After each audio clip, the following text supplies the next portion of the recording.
के खास मेहमान हमारे साथ जुड़ गए हैं। सीधा उन्हीं के पास चलेंगे और चर्चा की शुरुआत करेंगे। हमारे साथ राकेश सिंह परमार साहब जुड़ चुके हैं, वरिष्ठ पत्रकार हैं और राजनीतिक विश्लेषक भी। और हमारे साथ पर्यावरणविद सुंदरम तिवारी साहब भी जुड़ चुके हैं। बहुत स्वागत है आप दोनों का। सबसे पहले सुंदरम जी, आप ही के पास आना चाहूँगा।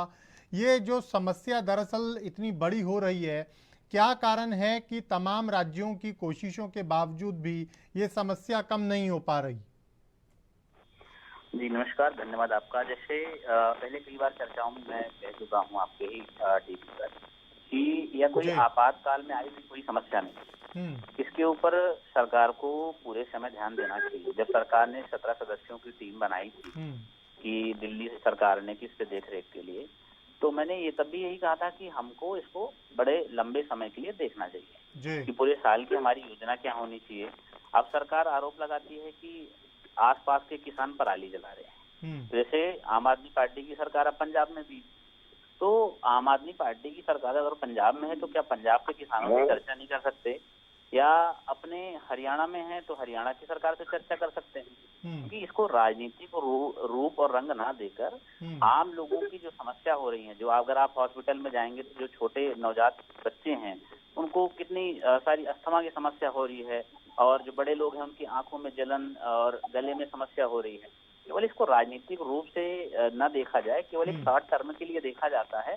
ये बड़ा मुझे दुर्भाग्य लगता है कि हमको यह योजना पूरे साल के लिए होनी चाहिए कि हम्म। हमारे आने वाले सालों के लिए हमारी क्या योजना है, इस पे सरकार को काम करना चाहिए। ठीक है। सरकार अक्सर यही करती है कि जब ठंड आता है तो उस समय वो ध्यान देती है और उस समय वो थोड़ा बहुत एक्शन प्लान लेती है। ऐसा हम्म। लेकिन सुंदरम जी, पूरा साल काम करना चाहिए सरकारों को, बात करनी चाहिए किसानों से, ये ठीक है। लेकिन आज की जो स्थिति बनी हुई है कि दिवाली के 6 दिन निकल चुके हैं, दिवाली के 6 दिन बाद भी आज भी जो क्वालिटी है वो बहुत अच्छी नहीं है, उसमें सुधार नहीं हो पा रहा है। ऐसी स्थिति में क्या क्या और कदम ऐसे हैं जो शायद सरकारें नहीं उठा पा रही या सरकारों का ध्यान नहीं जा रहा? वो भी कोई एक दो सुझाव अगर आप दे पाएं एएनबी न्यूज़ के मंच के माध्यम से। जी, एएनबी न्यूज़ से मैंने पहले ही बताया था, सरकार को ज़्यादा लोगों को प्रोत्साहित करना चाहिए कि हम्म। ज़्यादा लोग पब्लिक ट्रांसपोर्ट का उपयोग करें। हम्म। और दूसरा, जो लोग आस-पास में जैसे पटाखे फोड़ रहे हैं, मैंने उस समय भी कहा था पटाखे फोड़ रहे हैं, बड़े रावण जला रहे थे उस हम्म। समय। ऐसी छोटी-छोटी जो सावधानियां हैं, सरकार को आम लोगों के बीच में जाकर जो भी छोटी-छोटी सावधानियां हैं, उन लोगों को बताना चाहिए और उनको बताना चाहिए कि जो ये आप ये कर रहे हैं या प्रदूषण फैला रहे हैं किसी भी रूप में, वो वापस वो आपके शरीर पे ही होने वाला है। हम्म। ऐसा सरकार को कुछ छोटी-छोटी सावधानियों को रूप में देखना चाहिए और इस तरह से कुछ छोटे-छोटे उपाय करके अभी के लिए कुछ राहत पाई जा सकती है। लेकिन जैसे हम्म। मैंने बताया, पर्यावरण कोई शॉर्ट मुद्दा नहीं है कि 2 घंटे का, 4 घंटे का, 2 महीने, 4 महीने का है। यह विषय लंबा चलने वाला विषय है। इसमें सरकार को लंबी योजना बना के काम करना होगा। ठीक है, राकेश जी भी हमारे साथ बने हुए हैं। राकेश जी, सरकारों को लंबी योजना बनाकर काम करना होगा, सुंदरम जी ये कह रही हैं, क्या राय है आपकी? नमस्कार आशीष जी, सुंदरम जी को भी मेरा प्रणाम। जी। असल में क्या है कि ना तो राज्य सरकार ना केंद्र सरकार प्रदूषण को नियंत्रित करने पर कोई सरकार काम नहीं कर रही है। हम्म। यह सीजनी बीमारी जैसा हो गया है। जब दिवाली और आसपास में आता है तभी दिल्ली सरकार जबकि और तभी केंद्र सरकार एक दूसरे पर इल्जाम लगाती है हम्म। और कभी किसान के जिम्मेवारी ठहराते हैं और कभी पटाखों को जिम्मेदार ठहराते हैं। हम्म। मेरा मानना है कि असल जिम्मेवारी भारत सरकार और राज्य सरकार की है, जिसके जिम्मे पर्यावरण से लड़ने की जिम्मेवारी देनी सकता है और वो बकायदा उसका टैक्स लेते हैं, पर्यावरण सेल्स लेते हैं। दिल्ली सरकार से पूछा जाए कि जो पर्यावरण सेस आपने वसूला उसमें से कितना रुपया इस्तेमाल किया और कहाँ इस्तेमाल किया जिससे प्रदूषण को नियंत्रित किया जाए, वो नहीं होगा। हम्म। केजरीवाल की जब पंजाब में सरकार नहीं थी, हरियाणा में तो अभी भी नहीं है, तो वो कह रहा था कि हरियाणा और पंजाब के किसान पराली जलाते हैं जो दिल्ली में आता है। अब जब पंजाब में उसकी सरकार आ गई है तो पंजाब का प्रदूषण किसान मुक्त कर दिया गया है। हम्म। एक दूसरे पर इल्जाम लगाने के जगह जैसे सुंदरम जी है, ऐसे जो पर्यावरण है जिनको इसके तकनीक का ज्ञान है कि कैसे किस वजह से, मैं एक बिना ज्ञान का तकनीक सरकार को आपके माध्यम से बता देता हूँ। दिल्ली में सीएनजी की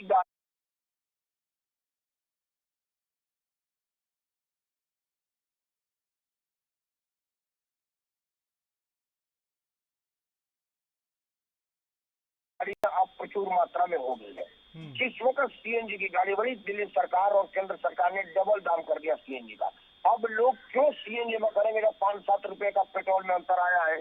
जबकि सीएनजी से गाड़ी चलेगी तो प्रदूषण नियंत्रित में रहेगा और पेट्रोल डीजल में चलेगी तो नहीं होगा। लेकिन सरकार ने सीएनजी का दाम बढ़ा दिया। अब लोग कह रहे हैं कि यार काहे लिए हम सीएनजी लेंगे जब हर 2-4 घंटे के बाद मुझको बोनट उठा के खड़ा रहना पड़ेगा। यह सब सरकार जानती है, लेकिन जानबूझ करके वो लोगों को पसंद करती है ताकि उनको और मुद्दा पर ध्यान ना दो। पर्यावरण उनके लिए कोई मुद्दा नहीं है। ठीक है, आप कितना सहमत हैं सुंदरम जी राकेश जी की बात से? नहीं, राकेश जी ने से बात से मैं पूर्णतः सहमत हूँ। जैसे राकेश जी ने बड़ा विषय भी लास्ट में कहा कि पर्यावरण कोई मुद्दा नहीं है, ना तो राज्य सरकार के लिए ना केंद्र सरकार के लिए। अब जैसे बात आती है पराली की, तो राज्य सरकार कहती है, गोपाल राय जी कहते हैं कि 40% हमारे यहाँ का प्रदूषण है, बाकी बाहर से आता है। लेकिन डाटा ऐसे बताते हैं कि पराली से जो प्रभावित चीजें हैं दिल्ली में, वो मात्र 30 से 40% है। अब उसको कम करने के लिए सरकार अभी तक सो रही थी क्या? किसानों से अगर बात करके, किसान पराली क्यों जलाएगा? अगर हम उस किसानों को, मैंने जैसे बात करी, किसानों से हमने कहा कि आप अपने खेत में ही पराली को जुता दो, तो उन्होंने कहा कि सब हमारे जुताने में पैसा लगता है। तो सरकार कुछ योजना बनाकर क्या इन पर काम नहीं कर सकती क्या, कि किसान की खेती की जो है उपज भी बढ़े और ये हमारी जो पराली की समस्या है वो भी कम हो। लेकिन जैसा अभी सिंह साहब ने कहा कि सरकार का इस पर, पर्यावरण पर कोई ध्यान नहीं है। जैसे आपने सीएनजी का विषय भी बताया, ऐसी बहुत सारी चीजें हैं। मुझे लगता है कि सरकार का कहीं ना कहीं इस पर, लोग भी कम काम करने वाले हैं, कम बोलने वाले भी हैं, और देश का मुद्दा भी कम। किसी भी राज्य की हो या केंद्र की हो, ऐसे मुद्दों पर निरंतर और ज़्यादा ध्यान देने की आवश्यकता है। फिलहाल वक्त का अभाव है, चर्चा को मुझे यहीं विराम देना होगा। जुड़ने के लिए आप सभी मेहमानों का बहुत बहुत धन्यवाद।